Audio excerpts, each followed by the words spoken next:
এই দুটোর কাণ্ড দেখে আজ আমি একেবারে হাসতে হাসতে অস্থির হয়ে গেছি।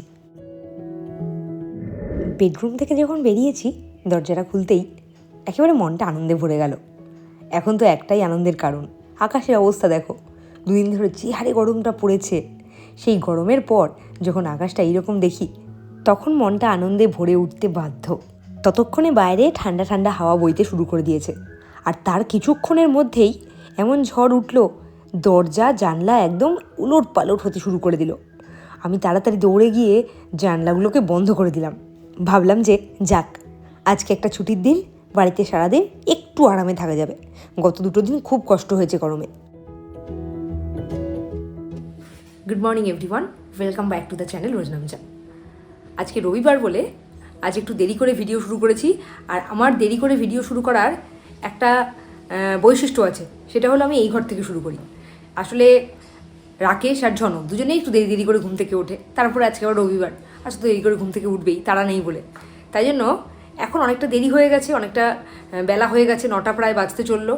এখন এগুলোকে ঠেলে টেনে তোলার চেষ্টা করছি, এখনও বিছানা ছাড়েনি, কিন্তু আমি তো অনেকক্ষণ আগেই উঠে গেছি 6টার সময়। আর আজকে সকালবেলা কী ওয়েদারটা ছিল, আমি তো ভাবলাম আজকে সারাদিন হলো বৃষ্টি, কিন্তু দেখো কী অবস্থা হলো। একটু ঝড় হলো, চারিদিকে এত হাওয়া দিল, জানলা দরজা ওট পালট, আমি তো সব গিয়ে তাড়াতাড়ি করে বন্ধ করলাম, কিন্তু তার 10 থেকে 15 মিনিটের মধ্যে রোদ উঠে গেল, আর কিচ্ছু নেই, মেঘ একেবারে উড়ে গেল। ভাবলাম যে প্রচণ্ড গরম পড়েছিল, একটুখানি বৃষ্টিটা হলে শান্তি হবে, না সেটা আর হলো না। কিন্তু ওয়েদারটা একটু ঠান্ডা হয়েছে, সেটা বলাই যেতে পারে। আজকে একটা জায়গায় যাওয়ার প্ল্যান আছে সন্ধেবেলা, তোমাদেরকেও সাথে নিয়ে যাব। অনেকদিন থেকে এই প্ল্যানটা করে রেখেছি, কিন্তু রাকেশ নিয়ে যাচ্ছে না। এখন তো রাকেশের ভরসাই, রাকেশ না নিয়ে গেলে তো আর যাওয়া হবে না। আজকে ইচ্ছে আছে যাওয়ার, তাই ঝনককে সেই লোভেই এখন উঠিয়েছি ঘুম থেকে, যে আজকে তাড়াতাড়ি করে কাজকর্ম সারবে, তাহলে বিকেলবেলা তাড়াতাড়ি নিয়ে যাব। আসলে সকালে যদি খাওয়াটা দেরি হয়ে যায় না, তাহলে দুপুরের খাওয়াটা দেরি হয়ে যায়, আর দুপুরের খাওয়াটা দেরি হয়ে গেলে শুতে দেরি হয়, আর শুতে দেরি হলে উঠতে দেরি হয়, তখন যেতেও দেরি হয়ে যায়। সন্ধ্যেবেলা কোথাও যেতে ভালো লাগে না, একটু বিকেল বেরোতে বাইরে রাস্তাঘাটগুলোও ভালো লাগে দেখতে, আর যেখানে যাই সেখানে গিয়ে একটু টাইমও হাতে পাওয়া যায়। সন্ধ্যেবেলা আবার পড়তে যাওয়া আছে, শুধু ঘুরলেই তো হবে না, পড়তেও যেতে হবে, সামনে ঘুরতে যাওয়া, তখন অনেকগুলো দিন পড়া অফ যাবে। অনেক কথা বলে শুরু করলাম, চলো তাদের করে ভিডিওটা শুরু করি, আর দেখতে থাকো আজকে সারাদিন কী করি। আজকে হলো রবিবার, আর সামনের সপ্তাহে শুক্রবার আমরা বেরোচ্ছি। মাঝখানে যে কটা দিন আছে, সোম মঙ্গল বুধ বৃহস্পতি, একদিনও ছুটি নেই। বেশ কয়েকদিন কিন্তু ছুটিতে কাটলো, কিন্তু এবার আর একদম ছুটি নেই। তাই জন্য সেই ছুটি না থাকার কারণে ব্যাগ গোছানোতে একদম টাইম দিতে পারবো না। তাই আজকে বসে পড়েছি, গোছাতেই হবে ভেবে। আজকে রবিবার তো, অন্য সময় হলে ভাবতাম যে থাক আর 2 দিন পরে করব, কিন্তু এবারে না, একদম ভালো মতো সব গুছিয়ে নিয়ে যেতেই হবে। এমন জায়গায় যাচ্ছি সেখানে সব নাও পাওয়া যেতে পারে। তাই রাকেশের জামাকাপড় রাকেশ নিজে বুঝে নেবে। ঝনকেরটা আগের দিন আমি করে দিয়েছি, এর আগের দিন, গত পরশু দিন করেছি, কালকে আর টাইম পাইনি সকালের দিকটায়। আজকে আমার জামাকাপড়গুলো গুছিয়ে ফেলি। শুধু জামাকাপড় গোছাতে হবে না, জামাকাপড়ের পাশাপাশি অনেক জিনিস থাকে যেগুলো একটা লিস্ট বানিয়ে আমরা প্রত্যেকবার গোছাই। লিস্টটার দায়িত্ব দেবো রাকেশকে, ও বানাবে, তারপরে দুজন মিলে গুছিয়ে ফেলবো। ট্রলিটা বের করলেই ঘরে একটা বিশাল জায়গা জুড়ে ট্রলিটা পড়ে থাকবে, তাই এখনই ট্রলিটা বের করছি না। পাশের ঘরের খাটটা তো ফাঁকাই থাকবে, ওই ঘরের খাটের মধ্যে এখন সব ডাম্প করি, তারপরে সব যখন বের করা হয়ে যাবে তারপরে আস্তে আস্তে ঢুকিয়ে ফেলবো। এখনই বসে পড়েছি আলমারি খুলে, এখন কী কী নেবো ঠিক করিনি, কিন্তু দেখা যাক কী কী। আরেকজন বসে বসে একেবারে লাস্টে, আমার এখনও হয়নি। এই দেখো অবস্থা, এই এত কিছু নাকি আমরা নিয়ে যাবো, কী করে নেবো কে জানে, কিন্তু নেবো, কী করে নেবো জানি না, কোথায় নেবো সেটাও জানি না।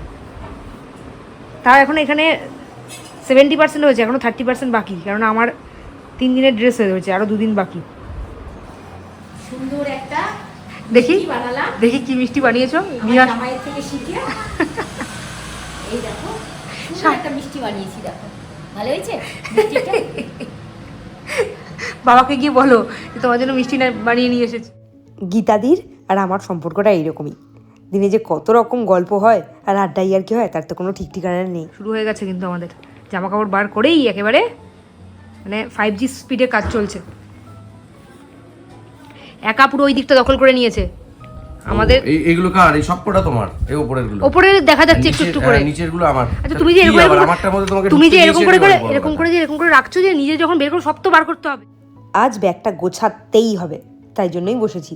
ব্যাগ গোছাতে গিয়েও আমাদের লেগে গেল খোটাখুটি। আর এই দেখো প্রেজেন্ট সিচুয়েশন আমাদের খাটের। ছুটির দিনে আমরা একটু বসে বসে খাই, নাহলে আমরা খুব একটা বসে খাই না, কাজ করতে করতে খাই।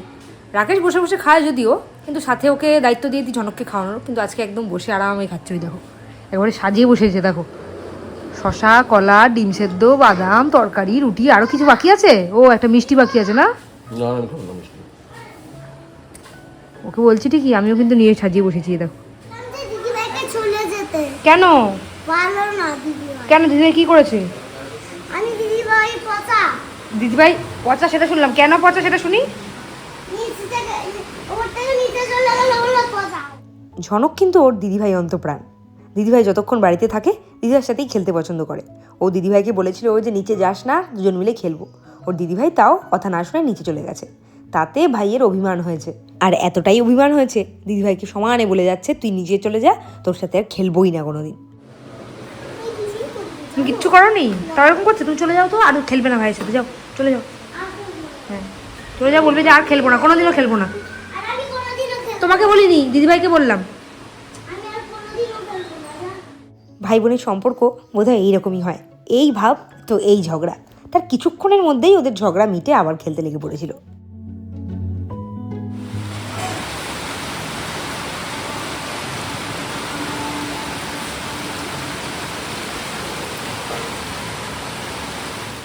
সকালে যে ওইরকম অন্ধকার হয়ে এসেছিল, তারপর তো রোদ উঠে গেল, মনটা খারাপ হয়ে গেছিল। তারপর থেকে যে হারে অন্ধকারটা হয়ে এলো আর জোরে জোরে হাওয়া দেওয়া শুরু করলো, তাতে বোঝাই যাচ্ছিল আজকে সারাটা দিন বেশ কাটবে। নেমে গেল জোরে বৃষ্টি। সকালের দিকটায় সারাদিন ধরেই থেকে থেকে চললো এইরকম বৃষ্টি, সেই সাথে চারিদিকে যেন একেবারে ঘুটঘুটে অন্ধকার। কবি না সাহিত্যিক? হ্যাঁ আমরা কবি। এই যে তোমরা কি কবি না সাহিত্যিক যে বৃষ্টি দেখছো এরকম করে একদম হুতি মেরে গিয়ে? আমার কোনোদিন বৃষ্টি দেখো নি? ভালো লাগে দেখতে বেশ। বাবা জল পড়ে পাতা নড়ে, তাই না বাবা? জল পড়ে পাতা তার কথা মনে কার কথা মনে পড়ে ঝনক তোর? তারপরে তারপরে মানে জল পড়ে পাতা নড়ে তার কথা মনে পড়ে। কেন যে ঘুম চোখে আসে না? কেন যে ঘুম চোখে আসে না? গতকাল যে টুপিটা ওকে এনে দেওয়া হয়েছে, ওইটা এখন হয়েছে ওর একেবারে ফেভারিট, সব সময় মাথায় পরে ঘুরে বেড়াচ্ছে। এখন দুজনের জানলা দিয়ে বাইরে বৃষ্টি দেখতে দেখতে চলছে সুন্দর গান।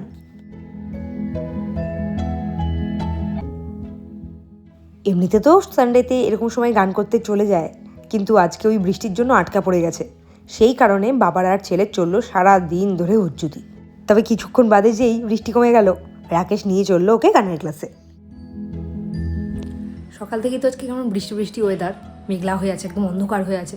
রাকেশ তখন বললো গানের ক্লাসে নিয়ে যাবে না, কিন্তু আমি বললাম যে সামনের সপ্তাহে কামাই হবে, তাই জন্য গানের ক্লাসে নিয়ে যেতে। এখনও পর্যন্ত ফেরেনি, প্রায় 1:30 বাজতে চললো। আসলে ওর গানটা না একদমই কামাই করাতে চাই না।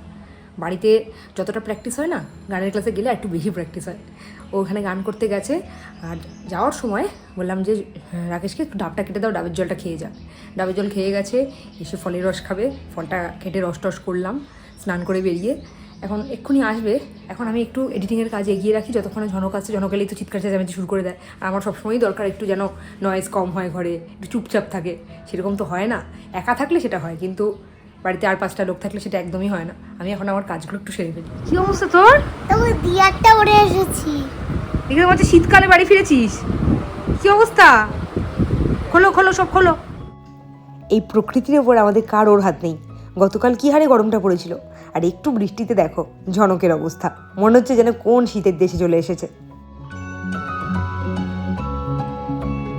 অ্যাট লাস্ট একে শোয়াতে পেরেছি।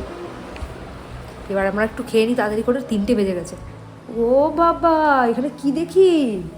আমি খাবার দাবার বাড়লাম, আমি সব করলাম, দেখো আমাকে রেখে খেতে বসে পড়েছে। লজ্জাও করে। দিচ্ছি, বেছে নিচ্ছ না দিচ্ছ? ছাল ছাড়াচ্ছি। বাহ, এই না হলে আমার বর। খেয়ে নি তাড়াতাড়ি, কিন্তু বাইরে আবার শুরু হয়ে গেছে বৃষ্টি। আমার জামা কাপড় আজকে এইখানে, ভালোই লাগছে এরকম বৃষ্টি বৃষ্টি ওয়েদার। ভেবেছিলাম একটু বেরোবো, হবে না। একদিন একরকম। তোমার কি কোথাও যেতে ইচ্ছে করে না? আজকে করছে না আমারও।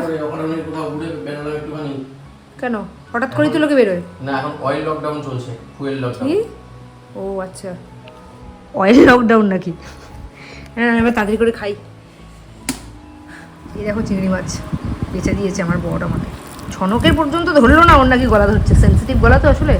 খুব গলা ধরে, দুটি গলা ধরে। আমার একদমই ধরছে না। কচুর শাক চিংড়ি তুমি খাবে না? বাহ, অন্য কিছু খাও। এই থ্যাংক ইউ। এই যতদিন না যাবো ততদিন কি এটা এরকম করে পড়ে থাকবে? এটা তুমি জানো, আমি গুছিয়ে দিয়েছি, এবার তোমার ব্যাপার। এই বলছি যতদিন না যাবো কি এরকম ভাবে উল্টো পাল্টা করে রাখবে নাকি? এটাকে ঠিক করো। দেখো এই ব্যাপারটাকেই বলে উল্টো টুপি। সন্ধে হয়েছে, রেডি হয়ে গেছি। ভেবেছিলাম যে একটু সতীমায়ের মেলায় যাব। কল্যাণী সতীমায়ের মেলায় এবার আর যাওয়া হবে বলে মনে হচ্ছে না। আজকেই লাস্ট উইকেন্ড, এর পরের সপ্তাহে আমরা ঘুরতে চলে যাচ্ছি। আর পয়লা বৈশাখ পড়ে যাবে, মেলাও শেষ হয়ে যাবে। এখন পয়লা বৈশাখে যে বাচ্চাদের জন্য জামাগুলো কিনেছিলাম ওগুলো এখন একটু ওদেরকে দিয়ে আসি, কেননা আমরা যেদিনকে ফিরবো সেদিন পয়লা বৈশাখ হয়ে যাবে। তখন গিয়ে দিতে কেমন একটা লাগে না। আর এই সপ্তাহটা প্রচণ্ড ব্যস্ততার মধ্যে কাটবে। জামা কাপড়গুলো এই দেখো, চেরি বেরির জামা, আর এই যে ঝনকের রায় দিদি, বৃন্দা দিদির জামা। এগুলো ফটাফট গিয়ে দিয়ে আসি, ঝনক যতক্ষণে পড়াশোনা করবে। তাহলে তুই আগে আগে বেরোস না কেন? দাদা জন্য করছি, আমি জন্য করে বেরোচ্ছি। আস্তে আস্তে নামো। আজ সানডে তো কি হয়েছে, পড়তে তো যেতে হবেই। সামনে কতগুলো দিন পড়াশোনা হবে না। ওই দেখো আজ একটু ঠান্ডা পড়াতে ঝনকবাবু আজকে খুব ফিটফাট সেজেই পড়তে যাচ্ছেন। চুল কেটে তুমি রেডি ঘুরতে যাওয়ার জন্য? হ্যাঁ, এ নাও, এই যে তোমার আর তোমার বোনের নাও, নাও ওখানে রেখে দাও, ওই যে খাটের ওপর রেখে দাও। ভালো করে ধরো, দু হাতে ধরো, দু হাতে ধরো, দু হাতে। এ বাবা, এ রাখলাম, মা এসে নেবে। এই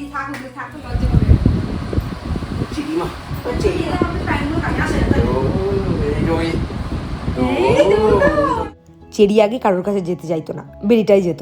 ইদানিং দেখছি চেরি এখন সবার কাছে যায়, বরঞ্চ বেরিয়েই সবাইকে দেখলে একটু কান্নাকাটি করে।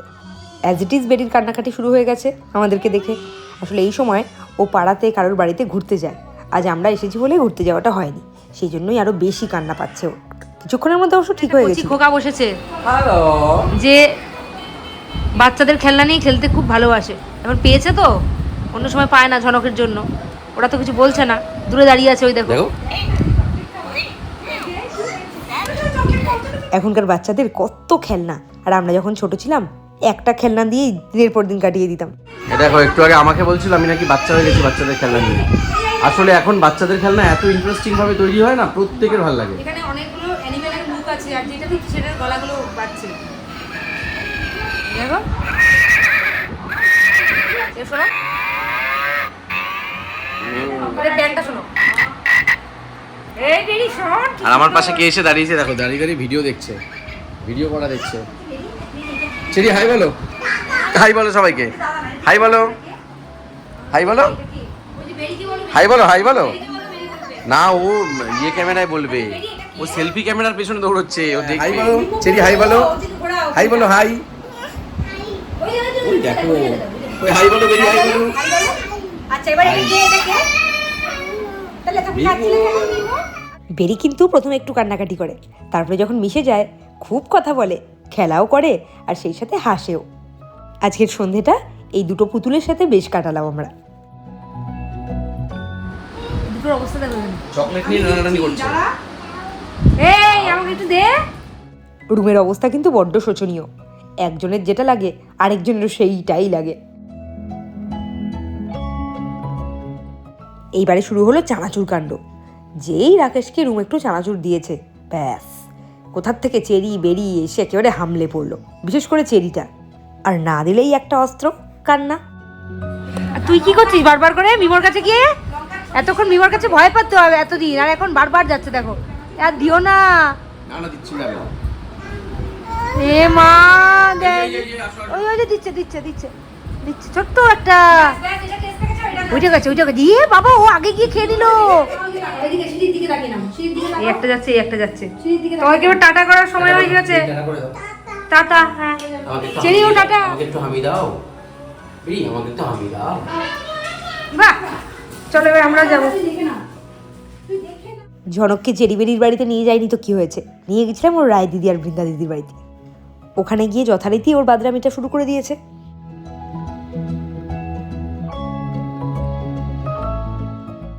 এই হলো ঝনকের রায় দিদি।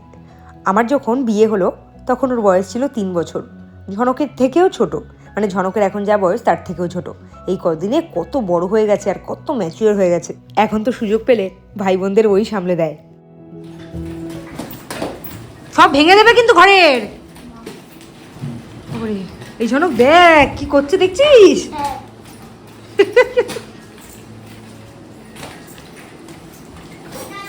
এইটা তো অনেকবার দেখলাম, অন্য কিছু করো।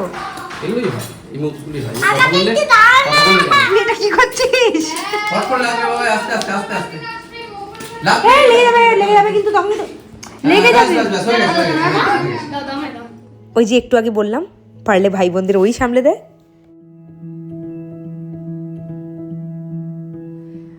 বাড়িতে এসে গেছি আর হাতের সামনে কি আছে দেখবে? এই দেখো, সকালবেলা আজকে কচুর শাক হয়েছিল চিংড়ি মাছ দিয়ে। সেই কচুর শাকটাতে খুব হালকা গলা ধরেছিল। আর রাকেশের তো কচুরলতি কচুর শাক, কচু এমনকি গাঠি কচু, একটু যদি গলা ধরে আর মুখে তুলবে না। আমার তো গলা ধরেনি, ওর নাকি ধরেছিল, তাই জন্য রাত্রিবেলা যেহেতু কচুর শাক দিয়ে রুটি খেতে হবে, ও খাবে না, বিরিয়ানি নিয়ে এসছে। আমি এর থেকে একটু মানে 10%ও খাবো না, আমি ভাতই খাবো, ও খাবে বিরিয়ানি। এখন তাড়াতাড়ি করে ডিনারটা সারি আগে। এসব বিরিয়ানির গন্ধ নাকে গেলে না বেশিক্ষণ ওয়েট করা যায় না।